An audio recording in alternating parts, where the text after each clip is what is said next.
آنکھ بھر کے دیکھ ہی نہیں سکتے تھے، اتنا جلال اور جمال تھا۔ جب نبی مسجد نبوی میں آتے، ہم بیٹھے ہوئے ہوتے، ہم یوں نگاہیں اٹھا کر اپنے نبی کو دیکھتے، پھر اپنی نظروں کو نیچے کرتے، اور صحابہ کہتے ہیں ابو بکر عمر نبی کو جی بھر کے دیکھتے تھے، آنکھ بھر کے دیکھتے تھے۔ نبی جب مسجد نبوی میں داخل ہوتے تو نبی ابو بکر عمر کو دیکھتے، ابو بکر عمر نبی کو دیکھتے، نبی ان کو دیکھ کے مسکراتے، وہ دونوں نبی کو دیکھ کے مسکراتے، اور مسجد نبوی میں ماحول یوں بن جاتا کہ آنکھوں آنکھوں میں اشارے ہو گئے، ہم تمہارے تم ہمارے ہو گئے۔ براہ راست نبی کے حسن کو دیکھنے والے کون؟ صحابہ۔ بولو صحابہ۔ نبی کے جمال کو دیکھنے والے کون؟ صحابہ۔ نبی کے کردار کو دیکھنے والے کون؟ صحابہ۔ یارو کتنے خوش نصیب ہیں کہ جنہوں نے نبی کو چلتے پھرتے اٹھتے بیٹھتے دیکھا، جنہوں نے نبی کے صبح و مساء دیکھے، جنہوں نے نبی کی ایک ایک ادا کو دیکھا۔ اور ہم نے قرآن الماریوں سے اترتے دیکھا، صحابہ نے قرآن آسمانوں سے اترتے دیکھا۔ اور خوش نصیبی نبی کی محفل میں ہوتے ہیں۔ آج ہم نبی کے روزے پہ جاتے ہیں نا، تمنا ہوتی ہے کہ ہم نبی کے روزے پہ سلام پیش کریں، نبی جواب دے دیں۔ مفتی شفیع صاحب رحمت اللہ علیہ نے لکھا ہے ہماری ساری زندگی کے سلام کے جواب میں نبی ایک بار وعلیکم سلام کہہ دے، ہمارا بیڑا پار ہے۔ ایک دفعہ۔ اور یہ صحابہ کتنے خوش نصیب تھے کہ جن کو خود نبی سلام کرتے تھے۔ نماز پڑھا رہے نبی، نماز کے آخر میں سلام پھیرتے ہوئے نبی کہتے ہیں السلام علیکم ورحمت اللہ۔ یہ دائیں طرف جتنے صحابہ ہیں ان کو سلام کرنے والے میرے نبی۔ السلام علیکم ورحمت اللہ، یہ بائیں طرف جتنے صحابہ ہیں ان کو براہ راست سلام کرنے والے میرے نبی۔ براہ راست نبی کے سلاموں کو لینے والے صحابہ۔ پھر آج امام صاحب نماز کے بعد دعا کرتے ہیں یا کوئی پیر صاحب دعائیں کرتے ہیں اور اس میں جمع کا صیغہ استعمال کرتے ہیں، اللہم انا نسألک الجنہ ونعوذ بک من النار، اللہم بارک لنا فیما آتیتنا، اللہم انا نسألک من فضلک ورحمتک۔ اللہ ہمیں فضل دے، اللہ ہمیں برکت دے، اے اللہ ہمیں یہ دے، اے اللہ ہمیں یہ دے۔ آپ آگے سے آمین کہتے ہو، گھر پہ جا کے کہتے ہو یار اتنے بڑے حضرت نے دعا کی، ان کی دعا میں مجھے آمین کی توفیق ملی۔ اور میرے دوستو امام الانبیاء دعا کریں اور ان کی دعاؤں پر جو آمین کہتے تھے انہی کو نبی کے صحابہ کہا جاتا ہے۔ نبی کی دعا پر آمین کہنے کا شرف حاصل کرنے والے،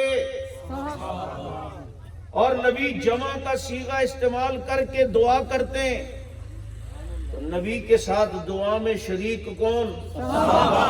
کون؟ صحابہ۔ اتنے متقی نبی کے ساتھ رہنے کی برکت سے ابو دجانہ نام کے ایک صحابی ہیں، نبی نے دیکھا فجر میں کئی مرتبہ جیسے ہی نماز ختم ہوتی باقی صحابہ بیٹھتے اور وہ چلے جاتے، اٹھ کے جاتے۔ نبی نے نوٹ کر لیا، 2-4 دن دیکھا، پھر فرمایا کہ ابو دجانہ محفل میں بیٹھتے نہیں ہو فجر میں؟